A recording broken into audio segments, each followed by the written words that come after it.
Again, I went to the Costco Soulmate Trading Outlet. I went for the first time last year. It was awesome. Went again this year. Had a great time. Not for the reasons that people would think. I did meet a match. It didn't work out, but it is what it is. But I got something far more valuable. So while I was waiting for a match, there was a gentleman by the name of Josh. And I don't know what prompted him to say this, but it remains one of the most beautiful gifts that anybody's ever given me in life, period. He told me Burning Man should not be the most important thing of your life. It is important. It shouldn't be one of them. It should not be the most important thing of your life. It should be every day that you live, every beautiful day that you're blessed to live on this earth should be the most important day in your life. If you need to make changes in your life, make them. If you hate your job, get a new one. You hate your boyfriend or girlfriend, get a new one. If you're not comfortable with the way your body looks, make changes, hit the gym, work out, do pull-ups. Whatever your situation is in life, make the change. Don't Facebook it or Instagram it or just complain to the world. Actually put in the effort to make those changes so you can have that most important part of your life every day. And that really stuck with me. And it was just such a beautiful gift. And I just told Josh, thank you. I really need to hear it. It's one of the best things anybody ever told me. And I've applied that to my life ever since. You know, getting a new job, you know, being down 30 pounds. Don't just be a spectator in your life. Make the effort to make your life matter and to do the things in order to make your life matter for yourself and for those that you care about. I love that you're able to pull that motivation out of the burnout. It can be really transformative in that way. Oh, yeah. Sure. That's what I hear.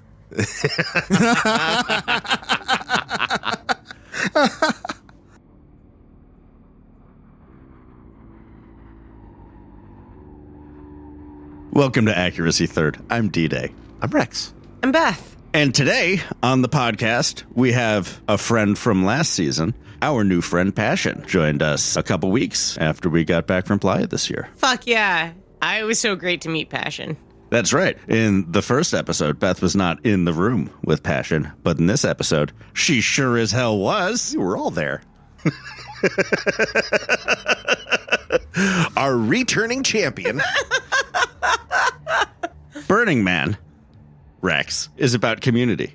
Would you like to share with me the best way you think there is to get involved in community? At Burning Man? At Burning Man. It's to find something that is being done by a big group effort and plug the fuck in.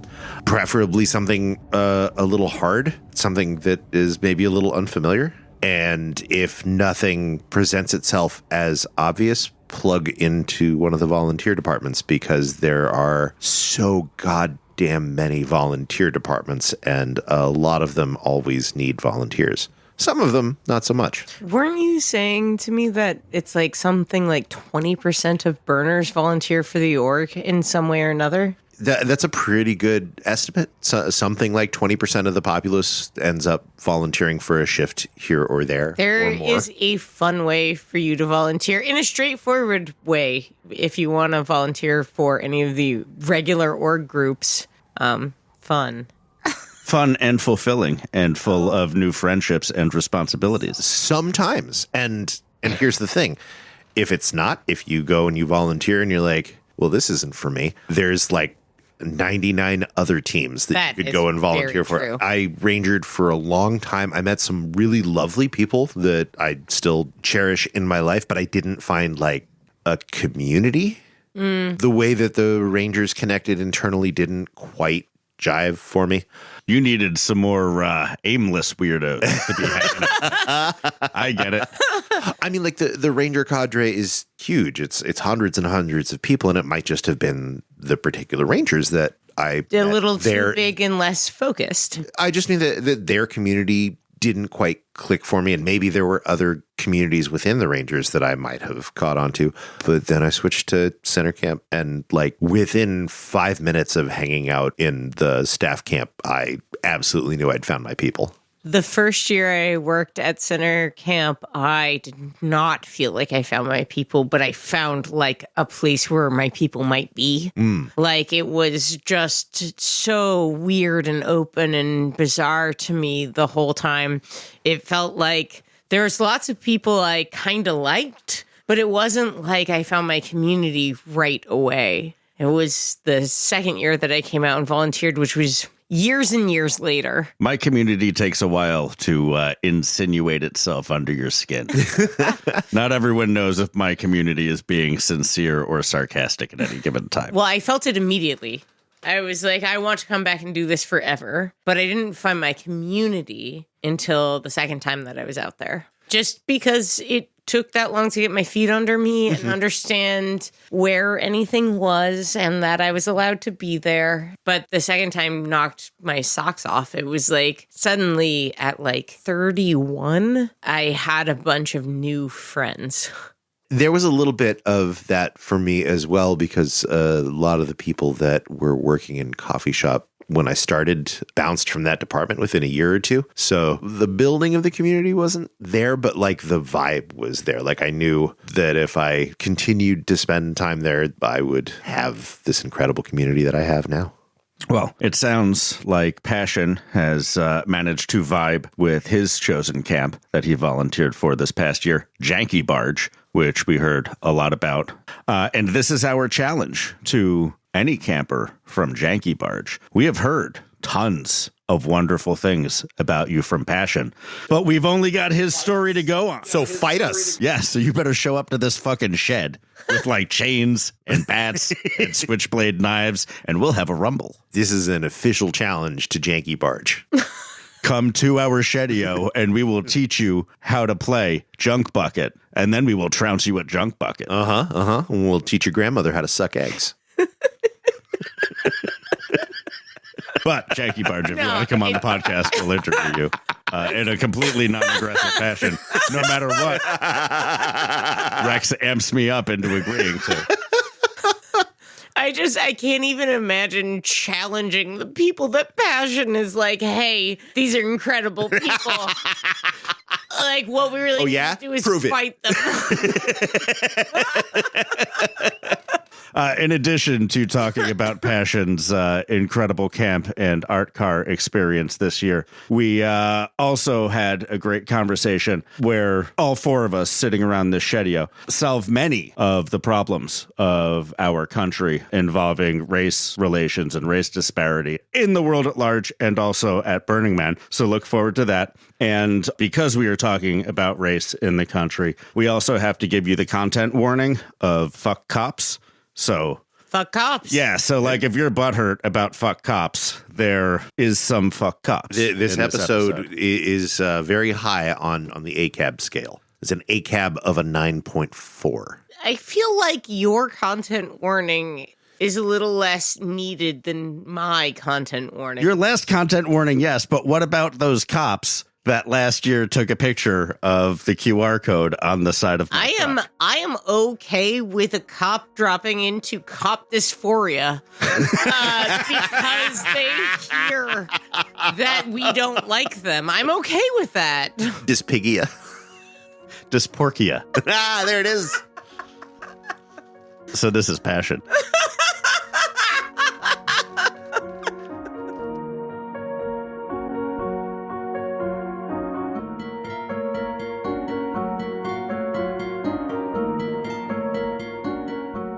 Hey, Passion, how was your burn? My burn was fucking amazing. Yeah? Yay. Contrary to a popular opinion that, oh my God, it was Lord of the Flies, it was chaos, it was destruction. No, I had the time of my life personally. It was a great way for me to connect with my camp, with other burners, really explore my mental health. I'll do random shit like get handlebars for my bike. There's a long story about that. I had the time of my life personally. While I was out there, I noticed people's mental health a lot. How did it help your mental health? For me, having some of that downtime, us being shelter in place, allowed me to really, just focus in on myself, do some meditation, do some breathing, just really kind of just do like a mental check-in of myself. And then, because this my personality, I like to look in on others. So I like to make sure that everybody around me is okay. So it really, and allowed me, Beth, to help with my mental health, allowed me to look out for the mental health of my camp and those that I care about. Yeah, that's awesome. It did make everyone slow down.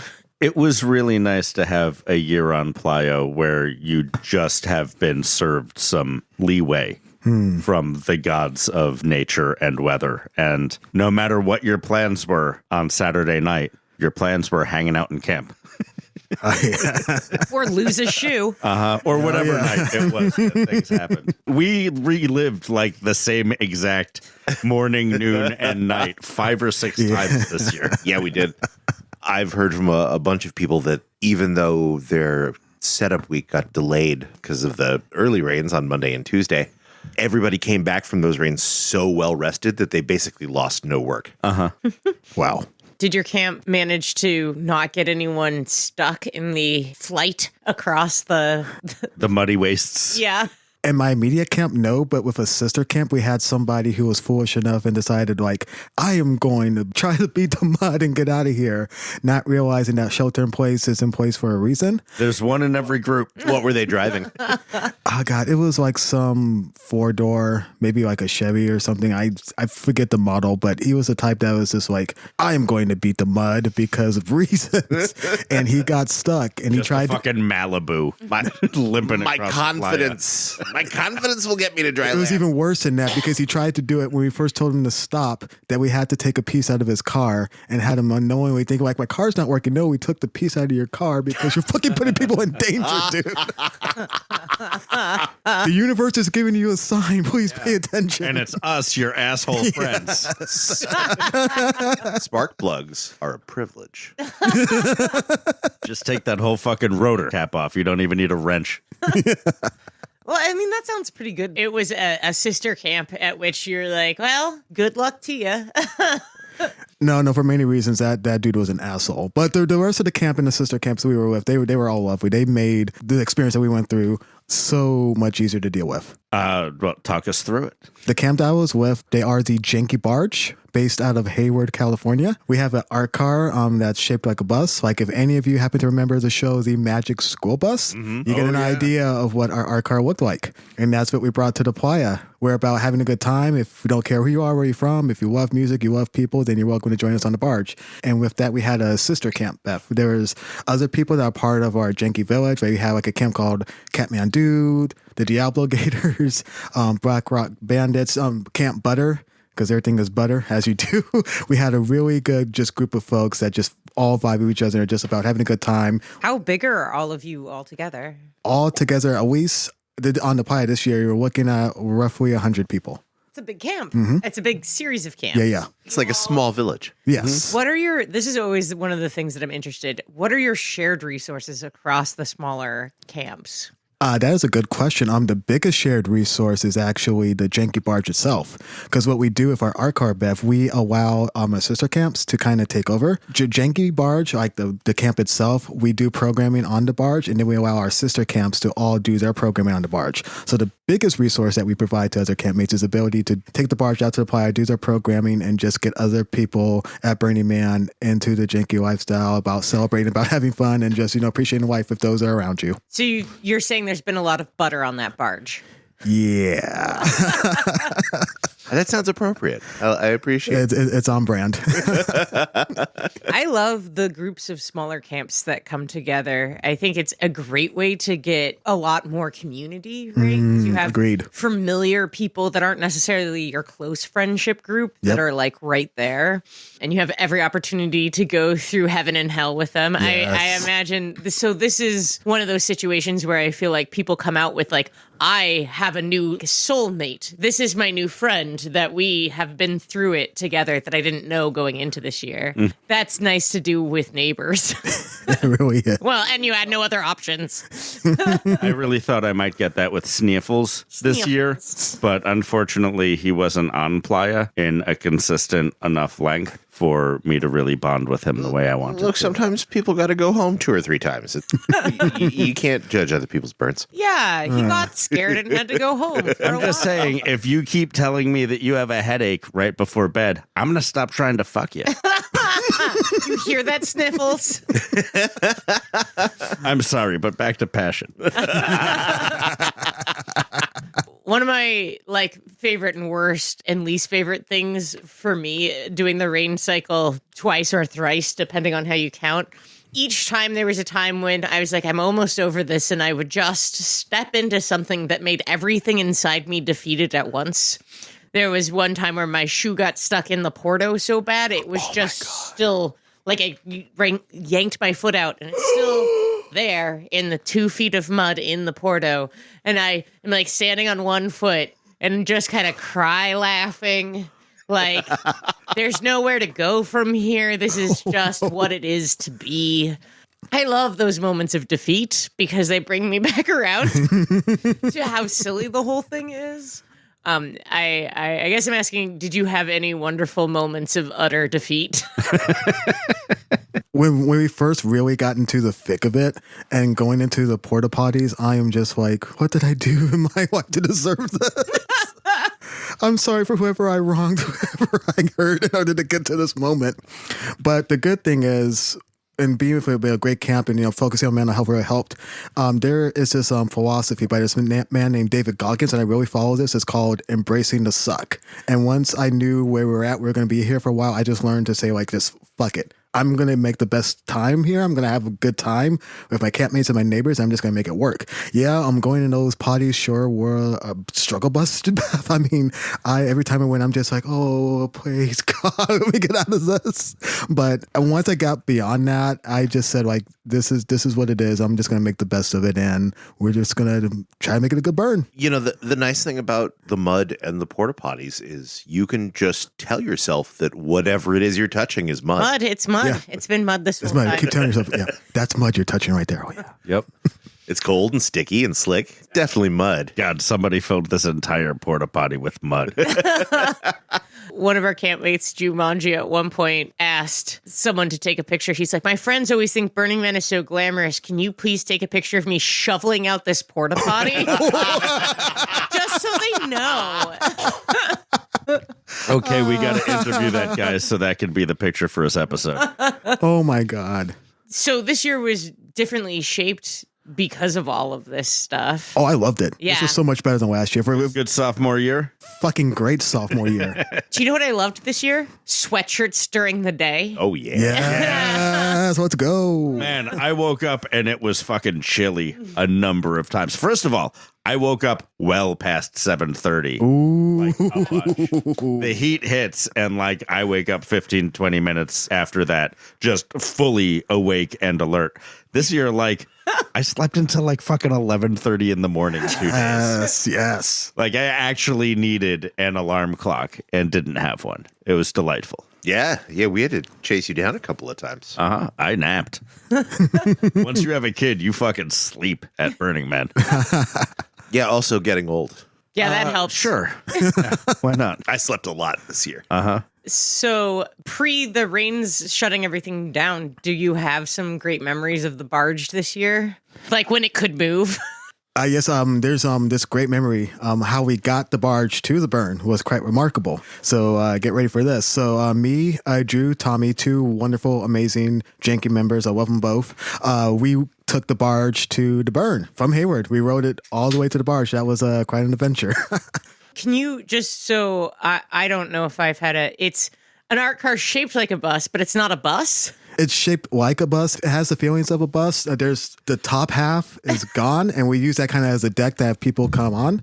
There's like the bus. There's a deck where people can come and dance. There's a top deck that we have for Janky members and DJ members. And it has the stylings of a Magic school bus. So it's kind of like a bus. Just think of a part of it taken off so that you have people able to party on and actually get on the bus, if that makes sense. But it's built on a bus frame. Yes. So it's a built out second story bus. Yes. A bus frame. And Boom. It's still street legal? Yes. Wild. Yeah, I know. We were able to pull it off. So how is it packed down when you're driving it out?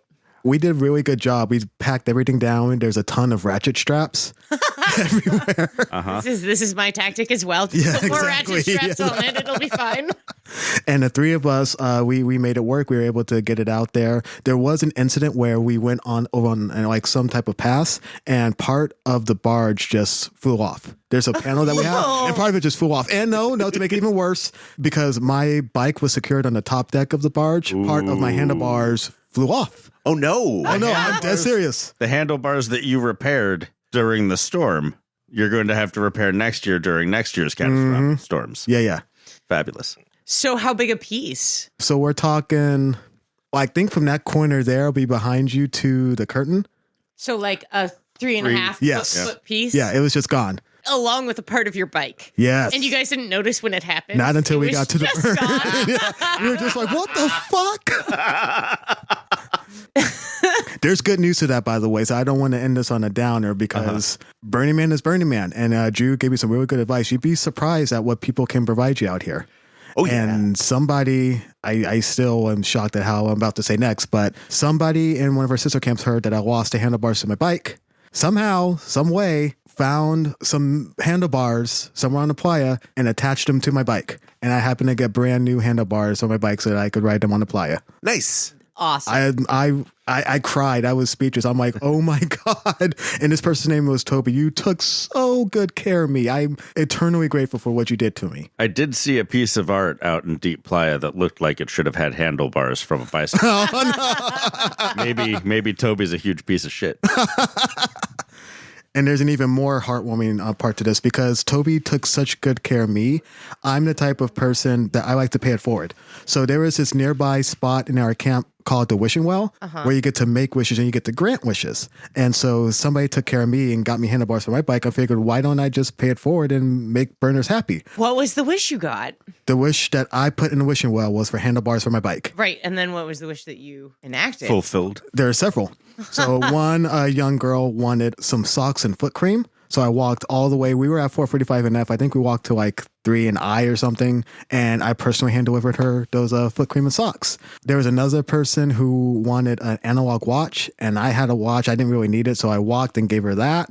There was somebody who wanted magical items. So I gave her like a ring that lights up, some jelly beans and a cup that changes color when you put water in it. And I gave them that. And just when the shelter in place order happened, I was going to deliver somebody some condoms and chips because that's what they put on their wishing walk. That was a wish that they wanted. And I wasn't able to fulfill that wish, but that was the one I would have fulfilled if it wasn't for the shelter in place order. Passion, that is so fucking charming. Someone was hungry and got someone pregnant during the apocalypse. Yeah, I wonder if that's like two separate desires just shorthanded together, or if that's one thing. I'm gonna need to fill these condoms full of chips. Don't kink shame me. Hey, live your It's life. an eating disorder. I like the texture, but I don't want the calories. As long as you don't moop the crumbs. That is so lovely that you took it upon yourself to answer a bunch of those wishes. Thank you. I like the puzzle of that. D-Day brought me a watch this year that Yeah, we didn't talk about the fucking watch on the podcast yet. Oh my God. Wait, no, because the story starts long before you get this watch, Beth. Ooh. I'm driving to Burning Man, and Beth has been at Burning Man for like 4 days already. And as I am going up the switchbacks, I get a text message from Beth saying that if I haven't stopped in Reno yet, can I get her a watch? Watches are more important than you think. If you're working out there, you don't want to have your phone on you all the time. Yep. You need an actual watch on your wrist. Mm-hmm. And this is a thing that I have asked Patrick to do for me in the past, because I got out there running my huge team and realized there was no way for me to know what time it is or to wake up in the morning before shift. So as I get down into the valley after Truckee, I find out that there is like a sporting goods store that isn't a Big Five, but is near a Big Five. A hefty 3. Something like that. An off-brand 5. And I'm like, okay, so I have these options. There's also a Target nearby. Like, we can get Beth a watch that is a usable watch. So I go into the sporting goods store, and it's like walking onto a sitcom set. There are like 6 people that work at this Big Five, all hanging out at this big like central register station. 2 of them are drinking soda. One of them is like juggling 2 golf balls and a koosh ball. Somebody is like leaning against a broom. And I go in and like, I don't want to ask people where stuff is. I want to go to where I think watches are. I can't find watches. So I have to ask them where watches are. And they take me over to like a jewelry case full of like weird smart fitness watches and bands. Like $100 and shit like that. Like, yeah. Yeah. More than $100. I Like, want an $8 watch. if it was $100, I might have gotten you one just so I didn't have to interact with these people. But they like started at like, it was like a Garmin that started at like $219. Jesus And I was Christ. just like, do you have like sports watches, like Timexes or something? And they did. They had Timexes for $60. And they had a set of 3 watches for like a tween-age girl that kind of looked like one of those sports smart bands, but they were all different colored bands and a little oval watch face that would go in it. Uh-huh. And then they had a quote-unquote tactical quote-unquote military watch. Yes. With a paracord band and a whistle for a clasp. Tactical whistle. It has a compass, and it supposedly has a flint and steel, but Yeah, I've but never it seen doesn't. it spark. And I was smart. Like, I threw away the packaging like you should before you get to Playa, but I kept the instructions. So I give this watch and these instructions to Beth. And as smart and technically savvy as Beth is, she could not set the watch properly so that it did not have an alarm that went off at random times during the day, every day. So it would go off at a certain time, and I could change the time that it would go off. But how I figured out it was going to go off with the alarm that was already set is at 2 a.m. It goes off, and it's this tiny shrill beeping sound in my dark living area. So I get up, I find it, I like track it down, and I'm like, cool. I hit the button, and I hit all the buttons, and it stops. And I go back to bed. And then 1 minute later, it goes off again. And I get up and I'm like, okay. And I hit all the buttons and I'm like, all right. And I go back to bed and then it goes off again. And I'm like, all right, there's one button I have to press somehow to make this stop. And eventually I changed when the alarm went off because I couldn't change that the alarm went off. And I would say this isn't just about me. Front Hug couldn't do it either. Oh, neither could I. Yeah, a lot of no smart one- people. Oh my And god. everyone with complete confidence is just like, I give can me figure that this out, watch. Yeah. I will figure out I got it. how It's to one turn of, this it's one alarm of the off. 2-button dealies. Yeah, there's only like 3 active buttons on there. Yeah. We Yeah. can game this out, but you have can't. to use the light button as well. There are 4 buttons. Just one of them you only use occasionally. I was also haunted by a chime this year. Do you remember? Oh, yeah. I had Weird beeps in the night. Yeah. Oh no. Back in the day, ThinkGeek produced one of the most evil products known to man, which is a little chip that will make a chime. The Annoyatron. It would chime at like a irregular interval, so you couldn't possibly track it down. And a different volume. It was so evil. I hid it at Patrick's house for a while. And then he hid it at my house, and I couldn't find it, but I also had just gotten broken up with. So I called him and pretended to cry at him for like 3 minutes, and he told me exactly where it was. In my work at Burning Man, had to collect up a bunch of pagers, which are one of the backup communication systems at the end of the event. And Which were actually important in this event where they've never been before, because if the comms go down, this is a way that they can still get information. they've been important before, just not as general. Yeah, people got to be buying drugs out there. The essentials. But like we were getting these random single quiet beeps, and I was pawing around our living space for hours trying to figure out what the hell was beeping. I couldn't think of anything I owned that would beep like that. Finally, I realized it was one of these pagers that had gotten a page at some point in the past and had never checked it. And it's just like every 11 minutes or so, it's like, doot. That is horrendous. We were such in an existential nightmare. It just felt correct. Like, of course, there's something in the dark beeping occasionally as well. And not even like an alert that you could track down. It's just a single chime. Yeah. Oh no. So, Passion, in your time before the rains came, did you get out to see any art this year?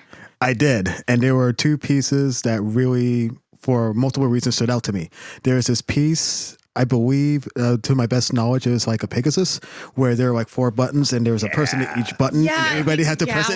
You got it, Beth. There you go. Yeah. And there's just something really beautiful. The piece itself just looked gorgeous, but the fact that it required teamwork and cooperation to make it work was just like, this is beautiful. I really, really love that piece. And then there was, I believe, a willow tree that had like these blocks or whatever. I'm doing my best to describe this, but it was just, at daytime it is what it is, but at night it is just gorgeous. Willow tree like made out of LED cube thing. That was it. Do you know that I believe that or something like it is installed in Golden Gate Park right now? Wait, what? Yeah, as a part of their like Christmas lights array, they put a giant, and I know it's the same artist, if not the same piece, because no one would rip off someone else's art. That's evil. Well, And why would they make a new Burning Man piece when, it's San Francisco? Right. So they're the person who's made the block trees, and they've shown up in the park in Hayes Valley before. And there was a little forest of them last year in Golden Gate Park during Christmas time. And this time it's a big willow tree. I wonder if it's the same one. My mind is blown, Beth. If that's the same willow tree, I'm going to need to visit it. I can show you pictures. They also installed the big no dancing sign. They did. And rollerbladers are angry about it. In Golden Gate. Oh my God. It's along John F. Kennedy. Good.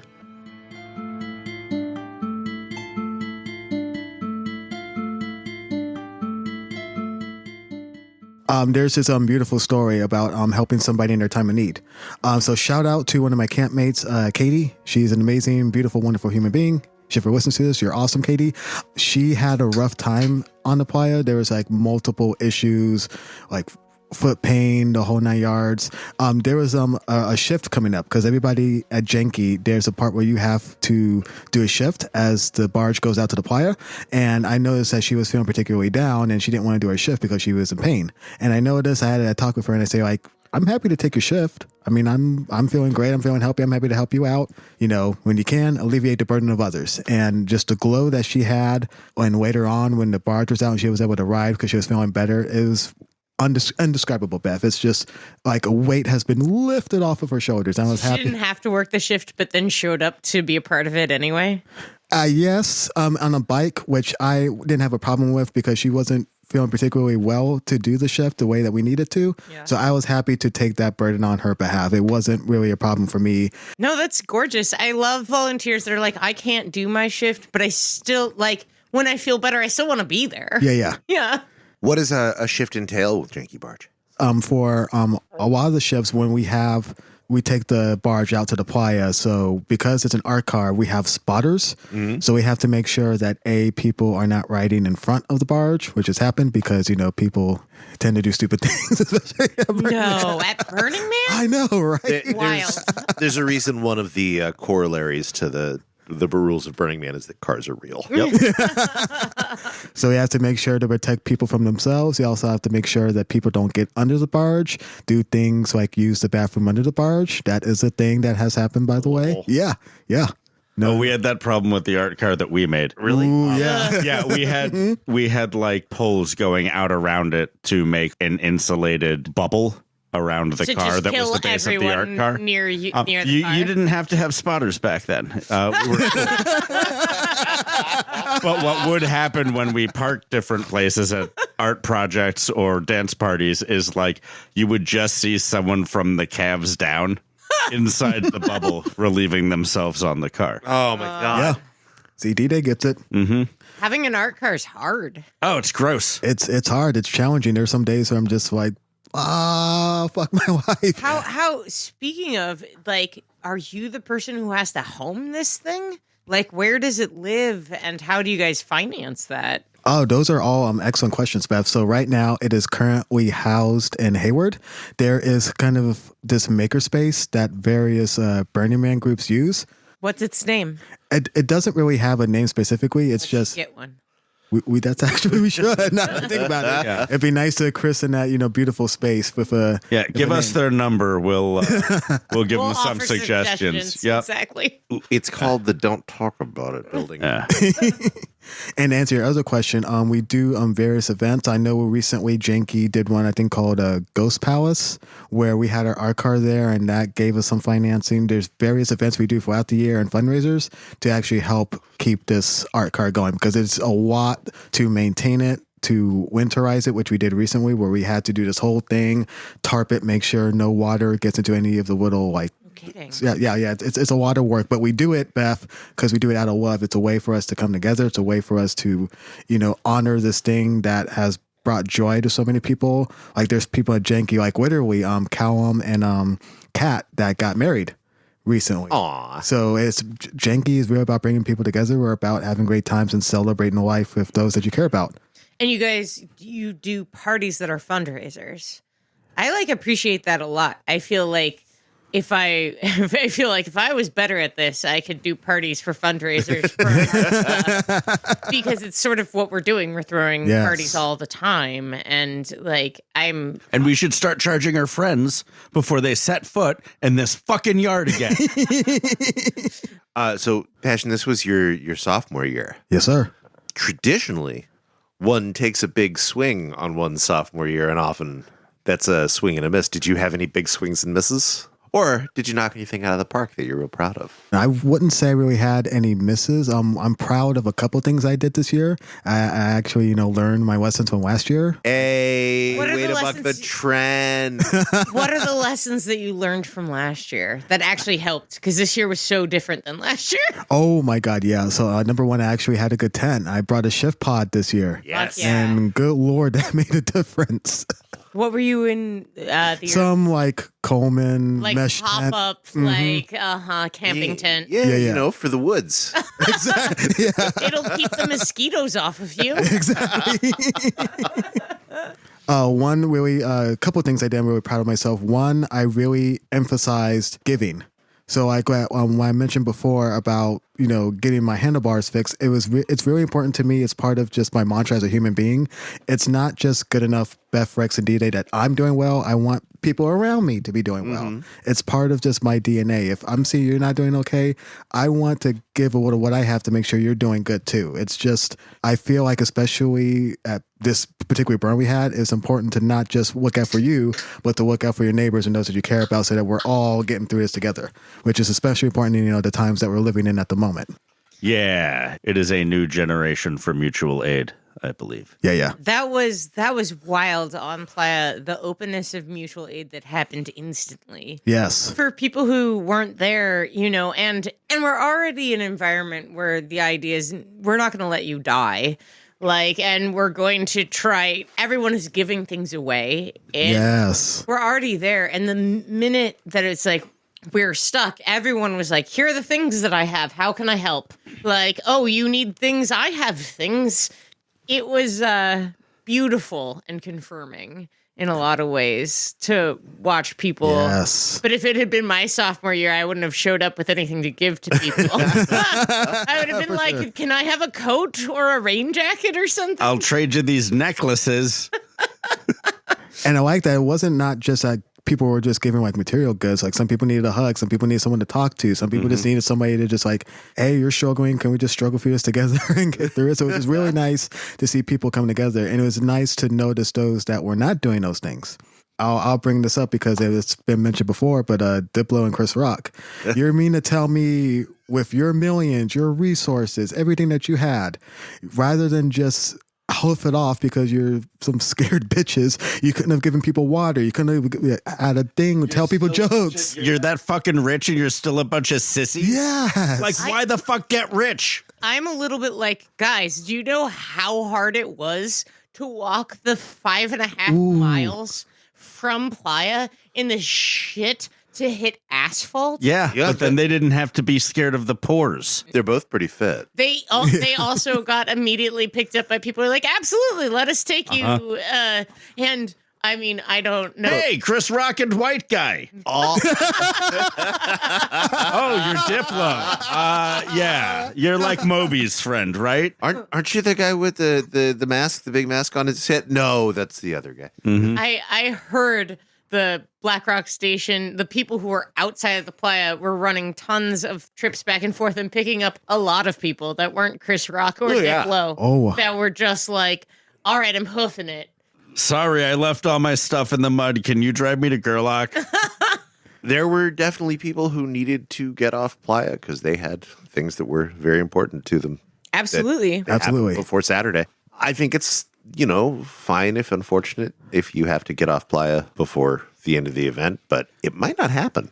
Maybe don't plan anything super important if you're going to one of the remotest places on the continent. That can suddenly become incredibly isolated. Exactly. It can become a lake. That is only connected to the world by a 2-lane highway in either direction. And if you go on that 2-lane highway in one direction, it becomes a 2-lane dirt road. Before Highway is terribly generous. 2-lane is generous once it becomes a dirt road. Hey, 447's in great shape these days going south. Yeah, but to be a highway, it really feels like there should be some sort of safety guards on the side of the road. What? Because you're going to run off the road and run into the flat land? I'm just saying all those bugs on the asphalt gets real slick around those curves. In the realm of people leaving, where were you camped? 445 and F. So That was pretty close to us. It was wet there. quite a bit out. Did you see a bunch of people struggling to get out? Did you help people who are wandering around lost, being like, I don't understand. The radio told me I could leave maybe. I know, at least for our camp and neighboring camps, for people that were just lost or just stranded or just needed somebody to talk to, we did our best to, offer something tangible like water or food or just comfort.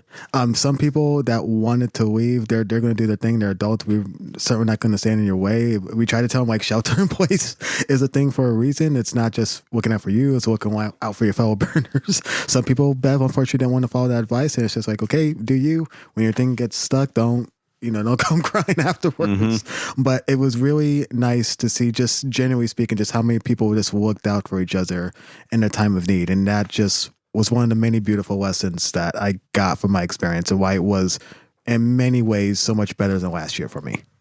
Did you adopt anyone? In amidst, we got a couple of people in our camp that are like, oh, you're actually camping 3 or 4 blocks from here, and you're just here now because that trek is too hard. Too far and wet and sticky to walk. That is a good question. There were these two. They did something really beautiful, and we decided to help them out and give them steak. Perfect. Give them steak. As they deserve, because they were just fucking badass human beings. So for one of our campmates, I believe her name was Rachel, her bike got stuck out on a playa as Mudman happened, and they were kind enough. Her camp's identifying information was on the bike. So they took the bike, they got it over here to our camp, and we were just like, oh my God, thank you. What can we do to reciprocate? So we got them some steak, we cooked it right there, and we just handed it to them both. This is the least you deserve for looking out for my campmate. How did they retrieve the bike? Did they just hike They just, and it just happened to stumble upon it. Oh. Playa magic. Beth and I had to abandon our bikes. We were at the temple when the rains hit, and we got in past Esplanade before they clogged so heavily with mud that it just no longer wasn't worth rideable. it. Yeah. So we locked them up at a camp at B. Not even not rideable, not pushable. Yeah, it was such a mess. This is the first I'm hearing of that, which tells me that a lot of other stuff happened during Man this year. That was more imperative than finding out that you guys clogged your bikes on the way home. Oh yeah, we couldn't even get them there. We were just here's a bike rack, we're locking them up, and then had a difficult time getting in. It's another selling point for disc brakes. Disc brakes would not have clogged like that.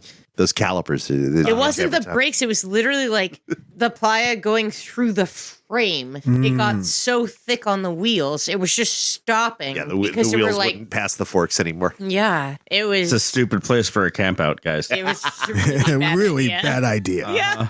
Yeah. Jesus Christ. Yeah. Next year, Palm Springs. Sure. I'm just saying, children, literal children, would be able to figure out a better place to camp. No, that's than not Playa. True. You've seen Kidsville. Yeah, but I don't think you can go to that specific resort without a chaperone. You're a chaperone. Yes, Beth. wasn't going to comment. But Passion, so second year from Hayward. That's right. Is this your main crew? Are they all from Hayward? The majority of the crew here are from the Bay Area. We do have some folks that are from around the country. We have some that are international. Like we have two, and I love these folks so much. Their names are Rafi and Jess. They're from Sweden. We call them the Swiss dumplings. Aw. They were, a wonderful addition to our camp. They brought so much energy and just positive vibes. And they even made an afterburn video for our camp, which was really, really sweet. Nice. Oh, that's I can't say enough good things about them. I was going to ask if they're really excited, but that tells me that they are. Yep. All of the French that I've ever brought to Burning Man have been incredibly excited as well. Their opinion is that Americans at Burning Man are nothing like the stereotypes of Americans that they grow up with in France. And I was like, yeah, we're doing a very specific thing. Now, outside of Burning Man. Yeah, we spend all our time at Nordstrom's. So, Passion, how did you get involved with these folks in the first place? It's all thanks to Reddit. So, this person's name is Kat, who is a wonderful human being. Shout out to Kat. She made a post on Reddit earlier this year about, hey, if you're looking for a good camp, this was on the Burning Man subreddit, check out the Janky Barge. I replied, I told her who I was about, this is my second time going to the burn. I'm about working hard. I'm about, commit to the grind, do as you say. I'm about mental health. And that conversation started, and they invited me out to a work day in Hayward, and they liked me immediately. And I've became part of that camp ever since. And it's been remarkable. That is so rad. In the realm of finding, like, if you are a human being that are looking for a camp, often camps are looking for people as well. And Reddit is an oddly specific spot. Yeah, I mean, you wouldn't think, because like Reddit's actually useful for something. Wildly, I think of online Burning Man communities, Reddit's might actually be the healthiest. It's much better than anything I experienced on Facebook. Oh my God. The Facebook Burning Man swamps are just a horror show. What a bunch of burnier than you assholes. Yeah. But what about Tribe, you guys, where I could show you naked photos if we're friends? I'm pretty sure the Tribe servers are long since mothballed. Yeah, first, wear more clothes around the house, Beth. I'll be excited to see your pics online. Hey. I think to further, get to your question, Beth, what really worked out for me and Janky was I wasn't, and I recommend this to a lot of people if you're looking for camps, don't just come for like what you can get from them. I think the mentality should be what you should do for them. Are you going to put in the work? Are you going to put in the time and the grind? It's like, don't talk about it, be about it. And that makes, I feel, yourself a lot more attractive to camps. Mm-hmm. And immediately, like after my first work day, they were just like, you came, you did the work, you didn't complain once, you're just a cool dude, you're about mental health, we love you. Please join the Janky Barge. And I've been part of them ever since. And we've been hanging out on and off the playa, and it's been remarkable. It's amazing when they become your friend in culture, even outside of the context of Burning Man. It's such a good reminder that if you it's best if you want to join a camp, come in with something that you want to give. Yeah, find a camp that's doing something that you want to do. Right, that you're excited about making, because then they'll love you because you're there with a bunch of energy and time and effort. Or they'll hate you because you're an awkward weirdo and nobody likes you. If you're, but there's nothing that Reddit can do about that. if you're socially awkward but competent, there is a place for you on a Burning Man crew. Oh, Absolutely. That's true. Lamplighters is always taken. But the energy that it takes to be like, hey, I'll show up and do work with a bunch of strangers. If you're one of these famed introverts that are engineering minded, that don't know if this spot is for you, find a project you're interested in, offer to help out, and you'll find out. Oh, yeah. Yeah, if you see some LEDs and the first thing you think is, man, I could really sequence the shit out of this. Yeah, is that there DMX is so much that work using, for you, or is that? Yeah. There's a ticket for you in that. Yep. If you have the hankering to put an Arduino in something. Yeah, and conversely, if you are building art and you would put much nicer LEDs on your project, if you had someone to sequence them, that person exists. You owe them and us you giving them a ticket. So we don't have to deal with your demo out of the box fucking sequence on your LED lights. So, some of those demo patterns are really well done. Rainbow. Profoundly fine. I like rainbows. Smooth, even.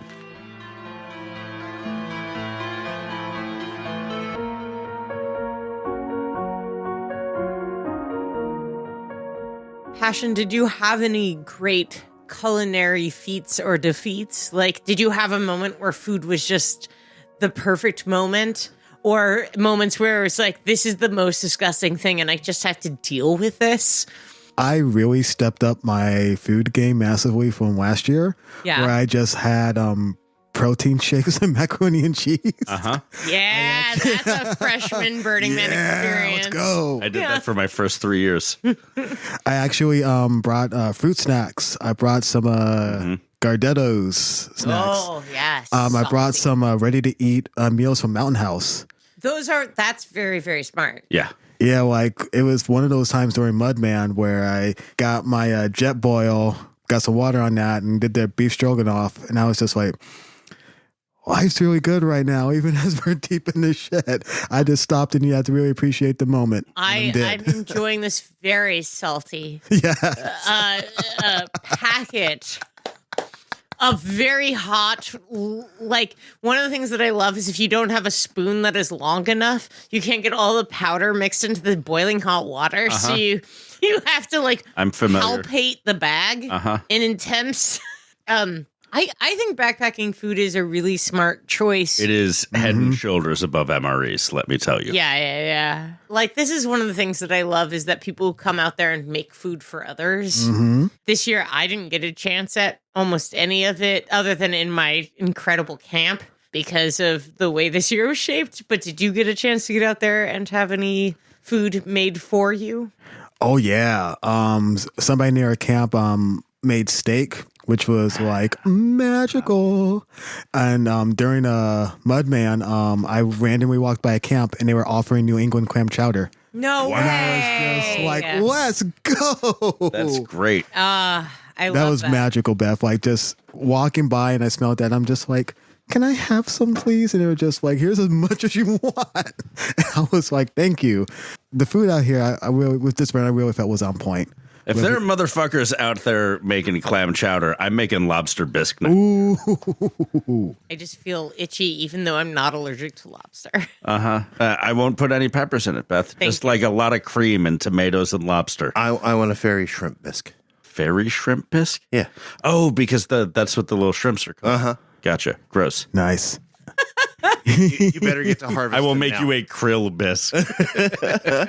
I do have to say, I give a shout out to one of my campmates, Eric, an awesome dude. He actually brought this contraption, like this pizza maker that he attached to this like propane thing, and he actually made fresh pizza on the playa for the camp. Ooh. It was remarkable. He brought like the dough out there. He freezed it. He did it perfectly, and he was actually cooking for us while we were having some of our janky events out on Deep Playa, and it was beautiful.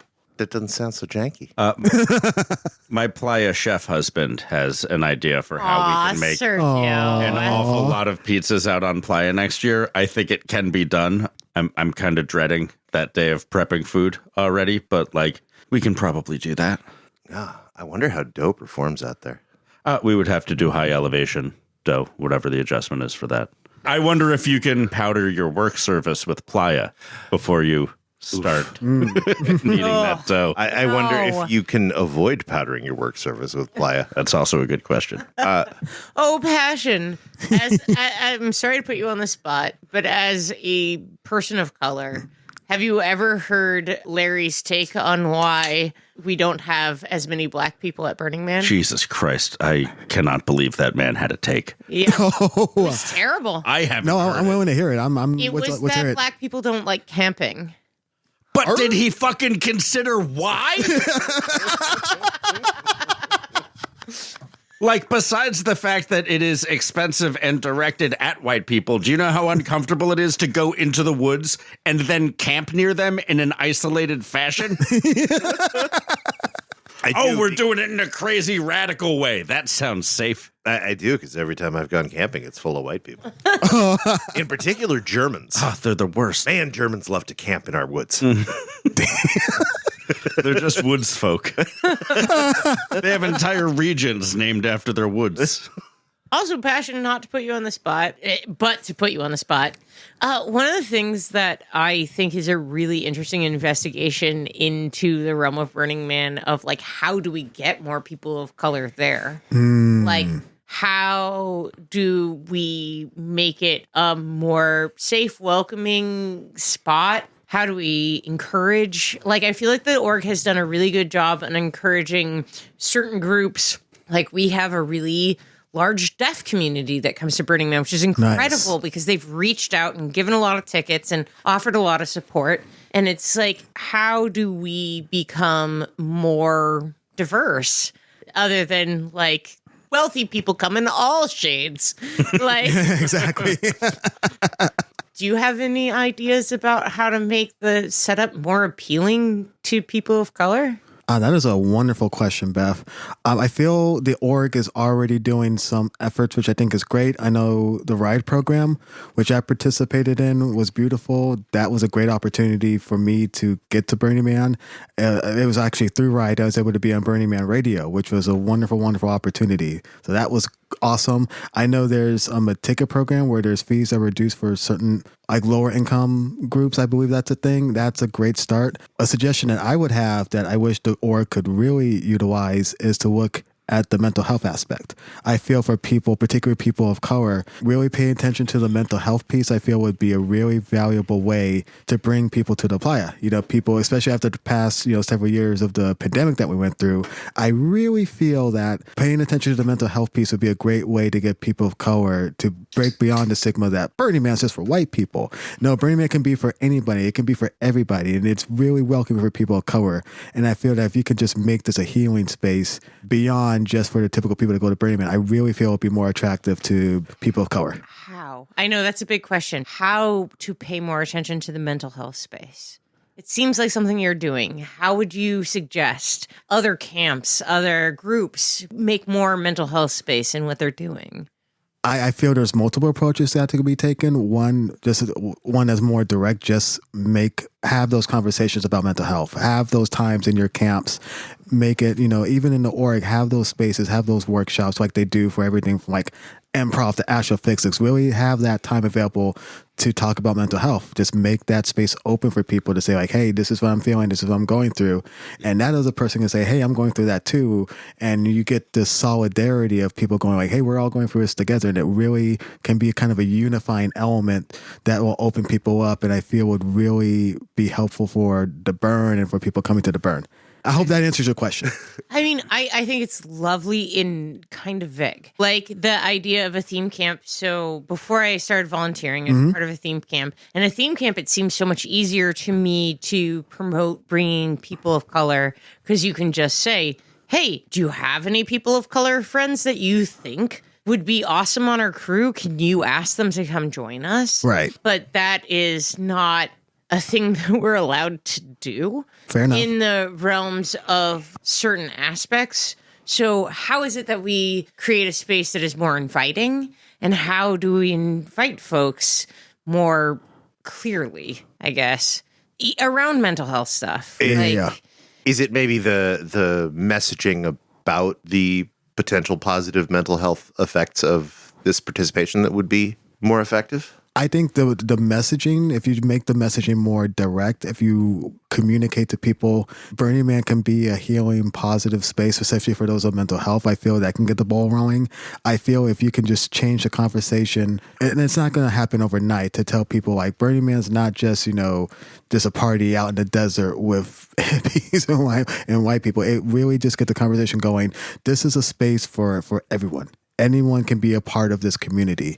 I feel that you're going to break some of those barriers, those mental, physical barriers that's going to bring more people of color to the space. I feel if Burning Man just has that conversation, more an honest conversation about mental health and having spaces for people of all types of, genders and ethnicities and get that conversation going, I really feel that you can begin to have more people, particularly more people of color, come to this beautiful space. I really vibe with that because one of the things that caught me very early on in my Burning Man career was a bit of mental health hygiene communication that I got from a participant in a moment where I really needed it. And the gentle and kind method of delivery and the warm and generous intent just really was something I had never got anywhere else before. Wow. Thank you for sharing. I think if we were able to market ourselves as, we're not the Ibiza party in the desert that you think we are, but it is profoundly healing to be in a community without direct capitalism experienced every day. Like having conversations with people and interactions throughout the day where there is no commerce, there is no expectation of custom. You just can be a person with other people here, look at a way that society could work and feel hope. Wow. And we have to take that like on a speaker series to HBCUs. Yes. Like we need to introduce it to kids in places where we know there are concentrations of people of color. And if we want the population to change, I think we have to do practical outreach. That was always my thing about it. And it's like in a recruitment area of volunteer leadership, I'm not allowed to say, hey, friends, if you know people of color or minorities in gender in all of these ways. People of othered identity. People of other identity. If you know them and you think they fit well onto this team, please bring them. But it doesn't. Sure you can. Yeah. Yeah. Yeah. Yeah. Okay. I mean, you can't do the opposite because that's a protected class. Please don't tokenize anyone. But so that's the hard part is like how. Well, you don't tell them to just bring one, Beth. You open the community to everyone. You just don't have a checklist. All right. Be like, hey, we understand that we would like more folks that aren't in the dominant paradigm as part of our team. And if you know any of those folks who you think would be good, please let us know and bring them on. Like we encourage you to. We have resources to help. Because we still need to be nepotistic. Because we still need people to be like, I vouch for this person. Yeah. And I will force them to arrive. I mean, did you see how we lost out on Camp Cat this year? We had a friend who damn well should have been on Playa, but he reached out to his ride the day that she was leaving. Wook is not an othered identity. They other themselves. To answer your question, Beth, and I just thought of this, somebody gave me some really good advice in college. This is a musician. His name is Chuck D. And when you're in trying to raise social consciousness, it starts with one. It always starts with one, to start with that one conversation. And to answer your question from earlier, I think a really good way to just getting more people and then subsequently get more people of color is just to have that conversation. Go to those places, go to those populations where there's people of color, go to where they are, meet them where they are and have that conversation and just tell your story. Just say, hey, here I am. Here's my journey that got me to this point. Here's what got me to Burning Man, the pain, the struggles, the triumphs, the failures that got me to this very spot. And then that point, then that person will hopefully tell you their story. And then in that commonality, you get to a point where, hey, we both have things in common. We both have this great story. Maybe we can have this blossom at Burning Man. I know it's a simple rudimentary thing, but conversations often can be the best start for some beautiful instances in life. Just taking the time and not just talking, listening to hear, but listening to understand and getting that, hearing what that person has to say can be the start of something beautiful. And I feel that you can break those barriers and get a lot more people to Burning Man if you just meet them where they are. That is so lovely. It is, but I gotta dig just a little. Did you get that advice direct from Chuck D in college, or did you just go through a public enemy phase like that? No. What really happened in college? This was probably junior or senior year. There was a presentation at some hall, and I had a one-on-one with him, and I just had a talk with him. And this was in my social justice phase because I didn't like what happened. I'm sorry, was that a phase? Well, it's still a part of my life. I was just like, when you're in college, you're just like, fuck the world, I want to change everything. Uh-huh. And this was just right off of where I'll do it through all these drugs I've just discovered. And drinking and staying up all night. I'm brilliant. I'm going to change the world. Yeah, I remember college. College was great. I didn't meet Chuck D. But I did meet Gallagher's brother, and They Might Be Giants, so that was okay. John Popper. Well said, D-Day. Yeah, but none of them are as good as Chuck D. No, a one-on-one with Chuck D is pretty prime. And this is right. This was a couple years after Hurricane Katrina happened, and I wanted to get involved because I felt what happened there was particularly fucked up. One of many Americans' dark sins. And I asked him, like, how can you get more people involved and more socially conscious and social justice? And he just told me it all starts with one. Just have that one conversation. And that conversation, if you and that person can raise social consciousness, and then you talk that conversation with another, and so on and so forth. And it's rudimentary, but it really is having those conversations can break down physical and mental barriers and bring people together. And ultimately, I hope bring people to Burning Man. You know what's great about that is not only did he drop wisdom on you, he modeled it right then and there. Uh-huh. Damn, that's really cool. Yeah. It's incredibly cool. Chuck D's pretty great. So do you Anyway, we need more better hip-hop on Playa. Period. Amen. agreed? We mostly Always have. have uns. The second Yeah, I find a hip-hop party, I am dancing. And then that hip-hop party ends, and I'm just like, oh, all right. Back to the uns and the sidetracks. Passion, do you have big stupid plans for year 3? Or are you going to try and chill out? So my big plans, I'm going to divide this to two parts because there's what I'm going to do pre-burn and then what I want to actually do on the burn. So I'm making it a point in my life to be more active and involved with Burning Man organization. I helped them out recently for their decompression in SF.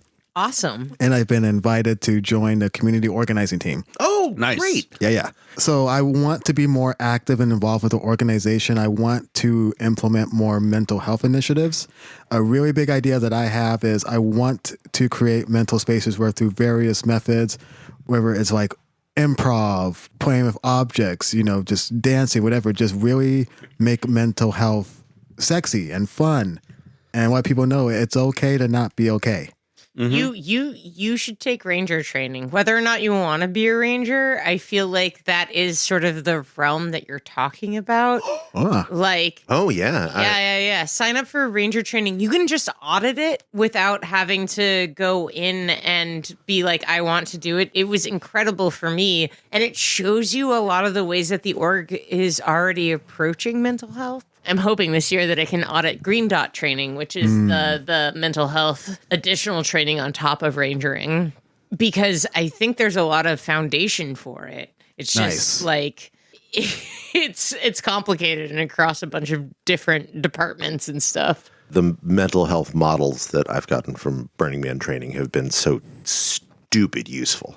Regarding my camp, the Janky Barge, I want to be more industrial and actually get my hands on and learn some tools, do some like soldering, fix some of, it's a common issue of like our cars is fixing some of the lighting. It's challenging myself, Beth, in a way where I got here with the camp. I did some of like the surface level stuff. Now let's get down into some of the gritty, doing some of the really heavy duty work, like actually soldering things onto an art car, actually fixing LED lights or fixing like. I suspect you can be a spot welder by next year.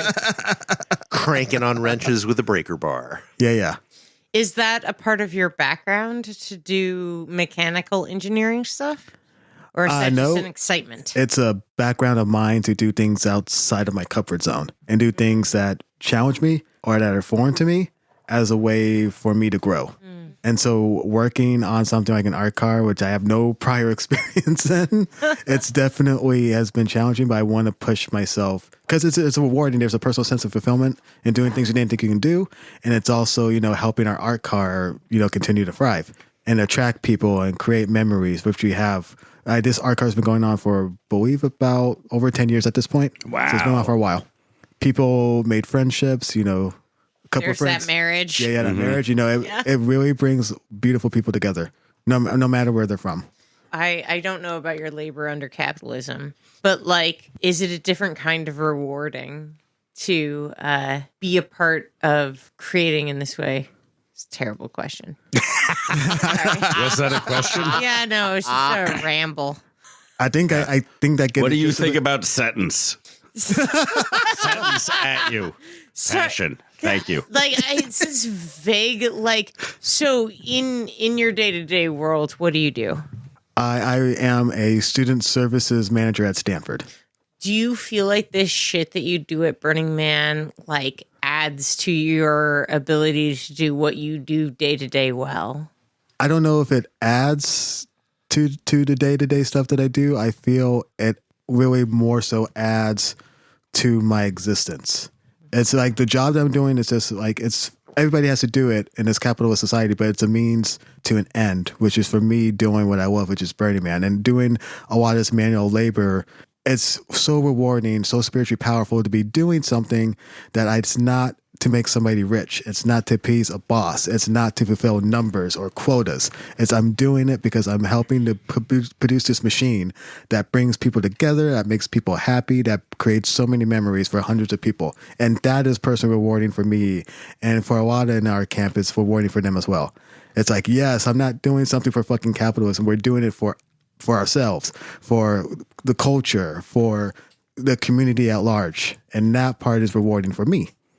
That's lovely. All the important rewards at Burning Man are intrinsic. The extrinsic ones are token at best. So this year was better than last year for you. Oh, yeah. Is that 100%, or was there something about last year that you liked and found missing this year? You know, there was a reaffirmation of my blackness, and there was an experience where I got to go to the playa and meet 2 to 300 African Americans. That's remains to this day maybe like top 3 moments of my life. I didn't get so much of that here. Mm-hmm. There was kind of a personal crisis that happened, kind of an existential crisis even, where I realized, Rex, I'm the only black person in my camp on the playa. Now, I'm not the only black person like in the camp in general, because there's plenty of us. It's just I was the only one who happened to show up. So that part was difficult to deal with. And there's a happy ending to this. A shout out to Katie, remarkable human being. I talked to her about it because I'm feeling that type of way. Like, I'm the only person in this camp who knows my experience, who has gone through the struggle of being a black person, has lived in a society that hasn't to this day really loved me. I've been in a society where, look, gun pulled up on me, where if a cop is around me, like, this might very well be my last moment on this earth. And she was so helpful and so open and so honest. And it wasn't like the pretentious, like, God, white people, right? Or just like, I'm sorry for what happened to you. She just really, really cared. And that just really was one of my favorite moments of the burn, that it was somebody of the white persuasion who didn't just tokenize or just brush it off or try to joke, but actually listen. And I felt seen and heard and valued. And I always, she'll always have my gratitude for that. Oh, that's lovely. Well, I hope your future burns contain at least echoes of that first experience. Mm-hmm. Oh no, there was a good part that happened during this burn that is related to my blackness. There is a camp across from us at 445NF called the Disco Porch. Wonderful group of folks. It was their first burn, I believe, this year. They had a really nice camp. I had a conversation with 2 African Americans. I think one was Soso, and I think AJ was the other one. A member of the Disco Porch, her name was Bedazzle. That's her play name. We all had a conversation, and Bedazzle mentioned the George Floyd protest. Mm-hmm. And what was beautiful, what she did, she actually got involved. Not just like this sucks, or I'm just going to do like a Facebook hashtag, like that's going to make anything. I changed my profile picture. Exactly. I care. Leave me alone. Exactly. And what she did, she actually got involved. She actually got arrested, and she had some concerns about that. And I actually said, like, thank you. Thank you for not just being, someone who's white who just sat there and said, I'm sorry, or joked about it. You actually got involved. You made a difference.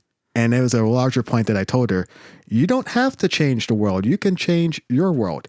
You can change the immediate world that you live in, and that'll make a difference for people like us. The more white people who can get arrested, the better. The more white people who need to, the more white people who will look at the cops with skepticism at their position in society. That is fucking important. Yep. There was an HR lady who I worked with several years ago who was an old, privileged, white Jewish lady.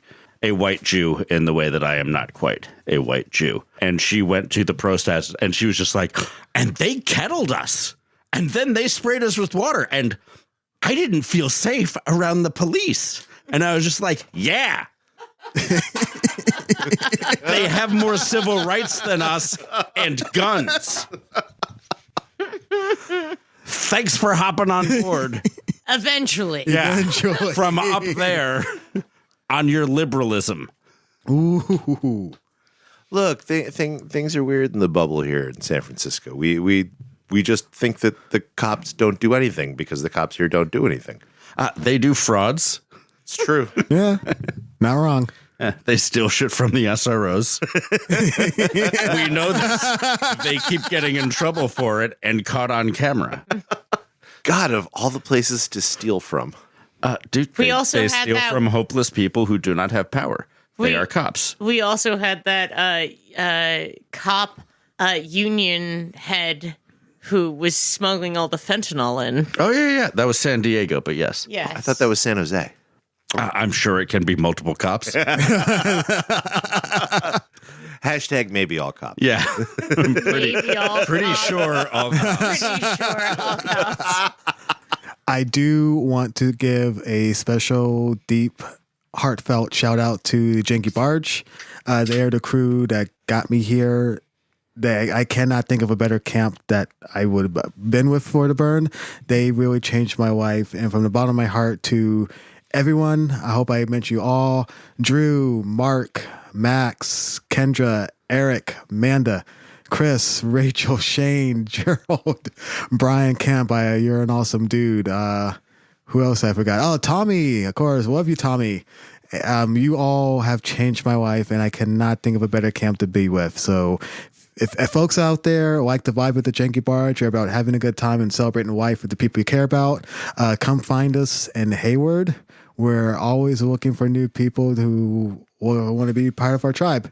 And I do want to give a special shout out to the three of you, Beth, Rex, and D-Day. There's a lot of podcasts out there. There's, the big ones, the Bill Burrs or Joe Rogans, Whitney Cummings, all of those podcasts, but none of them have what the three of you have. And I would not have be here. No money and a shed in the backyard. We do have a shed in the backyard. I'm not sure if Joe I've Rogan listened to has the a Monday shed. morning podcast, and Bill Burr does not have a shed anywhere on his property in LA that he podcasts. What out of, we as have far is as I a know. very niche focus. What we have is something better than all of them have, which is that everyone we talk to is great, and we get to be a part of community with them. That's true. We almost never have problematic guests that we later have to disavow. Yeah. Agreed. No, we just get to hang out with awesome Talking to you, burners. Zeno.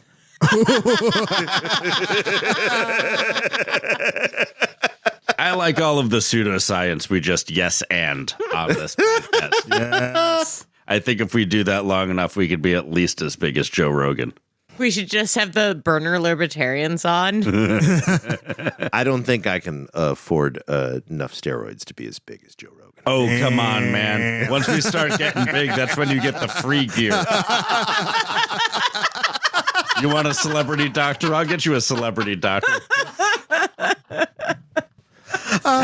Feel good. I got nothing but gratitude for you coming back, Passion. This was fantastic. This has been a wonderful opportunity. You three, and like the official Burning Man podcast is fine, but what you three I mean, have, boring, but fine.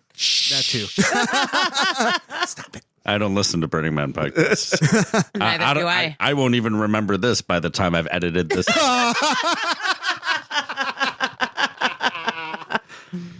No, what you three have done for my life and the lives of so many burners, I cannot express enough gratitude. It's you three are part of the journey that got me to Burning Man in the first place, and what got me going again, and hopefully will be going for as often as I can with, my future, wife, wherever she is, kids. Yeah. That I will always let them know that Accuracy Third was part of the journey that got me to this wonderful place called the Playa. You have kids, you take them to Playa, you come on this podcast, and we'll talk to you and your kids 20 years from now about that experience. Hi there, Jimmy. I'm Rex. I'm your God podcaster.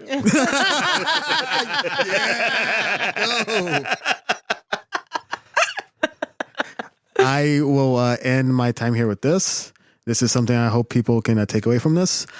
Everyone has a story to tell that you have yet to hear. All you need to do is to open your mind and heart and listen, and you will be surprised by the results that you received.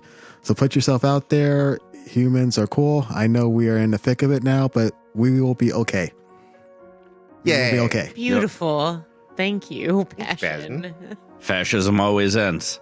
One way or fascism. another. Yep.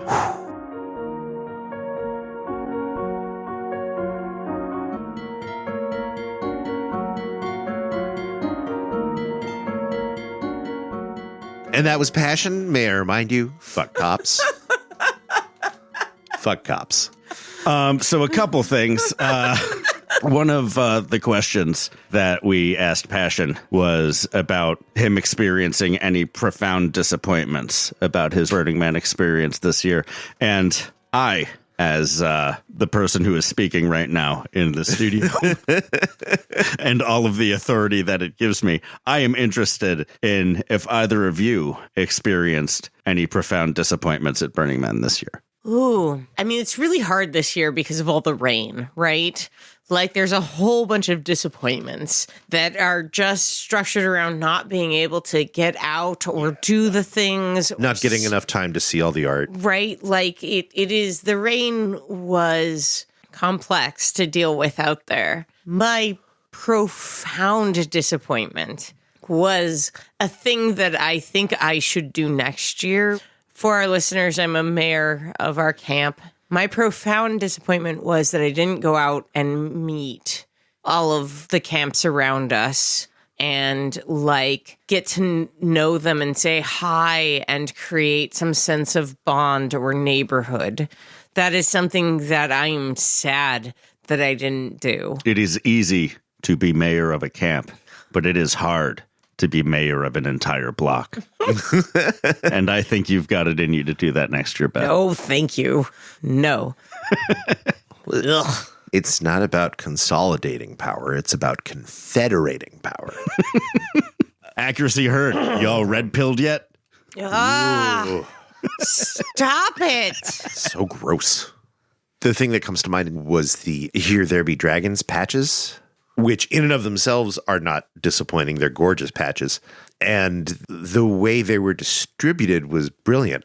They were in this incredibly intricate wooden geared vending machine way, way out on the trash fence. You had to like go to the farthest corner of the trash fence and find this little unlit hand crank But machine. you motherfuckers are always like, stop pulling us that way. That's just the trash fence. I'm going to remember this in like 7 months. And then when I got to the machine, it was broken. The gears don't work. I got my patch. The artist was there handing out patches. Like, hey, you found my thing. And that is why we don't use gears at Burning. Yeah, one oughtn't Not ears. wooden gears, for sure. Gears are always the wrong choice. Go with a slip differential. In addition to all of our other great conversations that we had with Passion this episode, we were all talking to Passion about social media sites. And Beth mentioned a social media site that we all just assumed is no longer up and running. Tribe. Let me tell you motherfuckers. You are shitting me. Tribe.net is online right now. No. Yes. The last time I went there were 273 users that were on there. It is using a Mastodon server. Tribe.net is up, guys. You can find us on Tribe. I wonder if my 22-year-old topless pictures are on there. I mean, if I had them and I were running Tribe.net, I would have migrated them to the new Mastodon site. But that's just me as a guy who runs a website, which I'm not. But yeah, Tribe's up. So Wild. yeah, I might still have a profile I somewhere. too. definitely I had definitely one. don't have my MySpace anymore. I've tried to get it. I wrote some pretty good blog posts back in the day. Speaking of the spaces in which we blog, we are now microblogging on Discord. Microblogging. Discord. Join us to the place where the real tweets are flowing. That's really not what Discord is for at all. I don't give a shit. There's pictures of cats there. Yeah, it is pictures of cats and song recs. Yeah, there's song recommendations. We've been talking about media. And Front Tug is there. If any of you haven't watched Scavenger's Reign, that's a pretty good show. But really, drop everything and watch Jury Duty. Jury Duty, holy shit. Why aren't you watching Jury Duty? Jury Duty was pretty cool. Scavenger's Reign is kind of like if Raised by Wolves was a Ghibli movie and maybe didn't get canceled. Yet. They canceled Our Flag Means Death. Everything is up in the air. So that's such a bummer. It was so good. But what isn't a bummer are our patrons on Patreon. Thank you, patrons. I have updated all of the Patreon tiers. You can go to patreon.com, yada, yada, accuracy third, and find out what they are. But basically, if you give us just $1 a month, you can have access to literally hundreds of hours of extended interviews and extra audio from the past 7 years. If you are giving $5 or more, you can get additional audio from this year. And if you give more in different tiers, we'll leave a voicemail for you. We'll, once you have given us $5, and thank you so much for your $5, even if you are in the $1 tier, you are eligible for being thanked on the podcast for your donation to our cause, as well as requesting an official, unofficial playa name from one of the three of us. I didn't realize it was an individual. I thought this was going to be a group effort. The thing is, in our last episode, we all had all these ideas of how we were going to do this. So I went out of my way while editing content and social mediaing and a bunch of other upkeep for the podcast. I took time out of my schedule to create a Google survey so that our patrons can give us the information that we need to make a wise and learned choice for their playa name, which, why don't we do one right now? What do you got for us, boss? Our first playa name we're giving is from our patron, War, W-A-R-R, who says that any of the three of us can provide him with a playa name. I'm going to show you some pictures of War in a second, but first, we asked War what his most embarrassing playa moment was. These are the important questions for a playa name. But we said we wouldn't necessarily read these out or use them to determine the... Yeah. Did you get consent to read this? I had people send things into us and we have to discuss it. I felt like then we have to come up with a playa name for them. Then I will edit it into something that is pithier so they're not listening to us for 15 minutes seriously deliberating over their playa name. But also, this is great content for our patrons on Patreon, wherein they hear personal details about each other, but also us more than a little bit of the time. So now we're all even. So if no one has any more ethical complaints... All right, just remember, patrons, this is D-Day's doing. Yeah. I think that's been pretty clear. War's most embarrassing playa moment is missing the bus to playa was embarrassing, and it caused me to miss the shopping stop, and therefore I got to playa without food. But campmates showed up the next day with food, so no one had to know how stupid I was. See, that's not terrible, Beth. No, that's not a thing to make it sound like you're making a whole thing out of. It's not incriminating. No. and no body fluids were involved. Agreed. We also ask our patrons to list for us every playa name that they've been given that didn't stick. We did come up with a bunch of criteria, didn't we? Well, that and a picture. It's not that fucking hard. War says that people call him War because that's half of his first name, and that no one has called him anything else since. So, based on that, we could give the dude the nickname Ren, just because I assume Gentleman War, his name is Warren. It could also be Burton. We could name him Burton. Here's some pictures of the guy. He might be real patrician and be Wharton. He's not that patrician. You can't tell by looking. Look at this gate-looking motherfucker. Oh, yeah.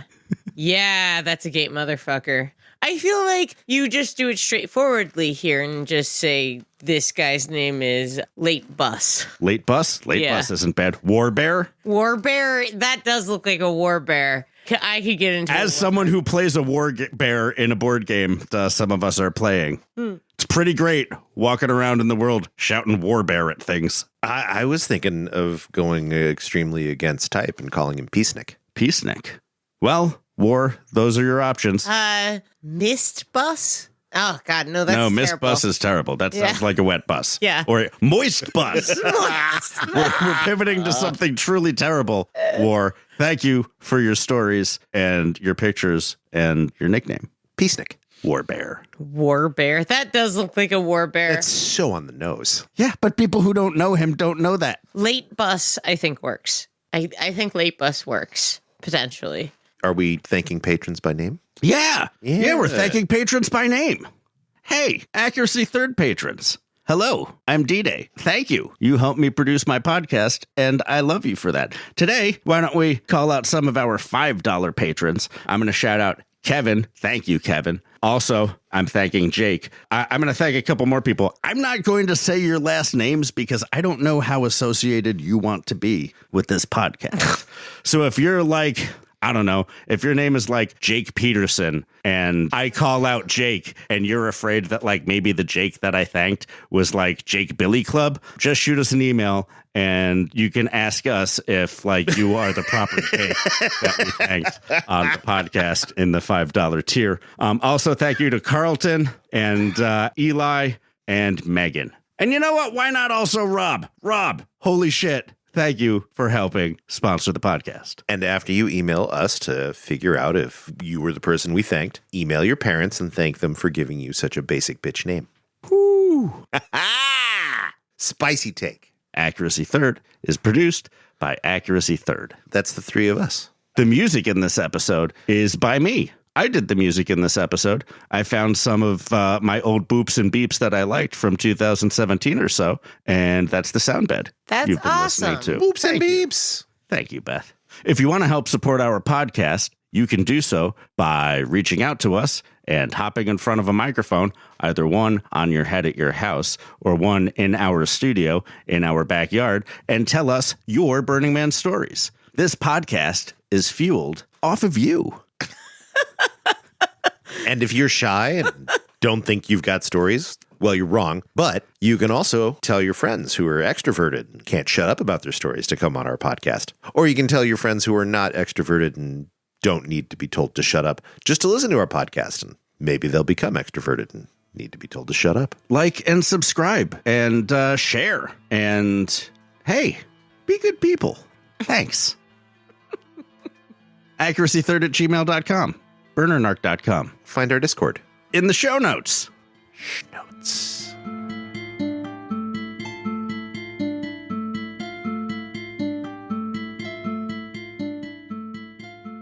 Do you have any profound disappointments from this year? Anything you'd take back? Good question. Profound disappointments. Thank you. I'm asking you that one next, Beth. Man, that is a good question, D-Day. Any profound disappointments?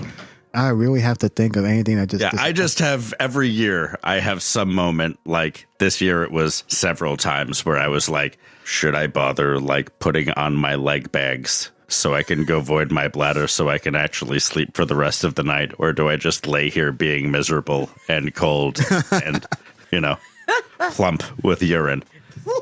And in those moments, I'm just like, I am so fucking far away from my kid and the people I love, and I'm dealing with this bullshit for nothing. And in those darkest moments, I have a litany of things I would do different in my life.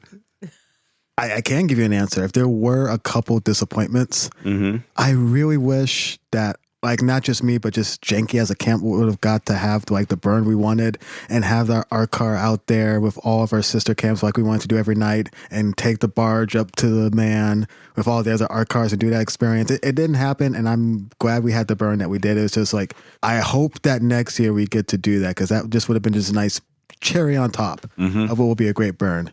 And I guess something else that I wish I had the opportunity to do is to finish what I did and gone to the wishing well and fulfilled wishes. Because once I got the handlebars to my bike, I wanted to try to fulfill one wish every single day of the burn.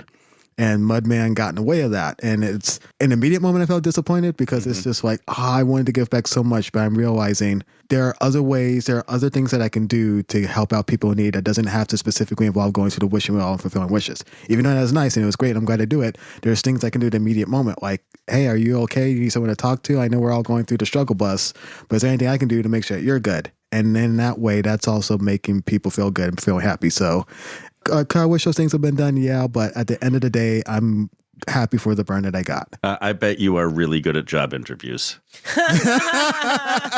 that was the, sometimes I care too much and I work too hard.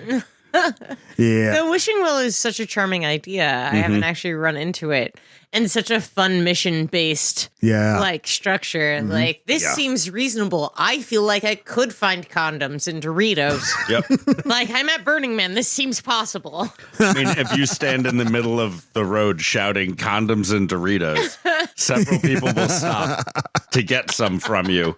And like 5 other people will be like, oh, yeah, one in each hand. Let's go. See, I feel like in non-rainy times, it would be so easy to be like, okay, if you don't have these things or know how to find these things, just create your own gift. Like, I have cold chocolate martinis. And by the way, I am looking for chips and condoms. These are a gift to anyone who's interested. Also, I'm looking for chips and condoms. All you have to do is like wait until you see the guy walking down the street with the inflated condom over his head and ask that guy if he also knows where a bag of chips is.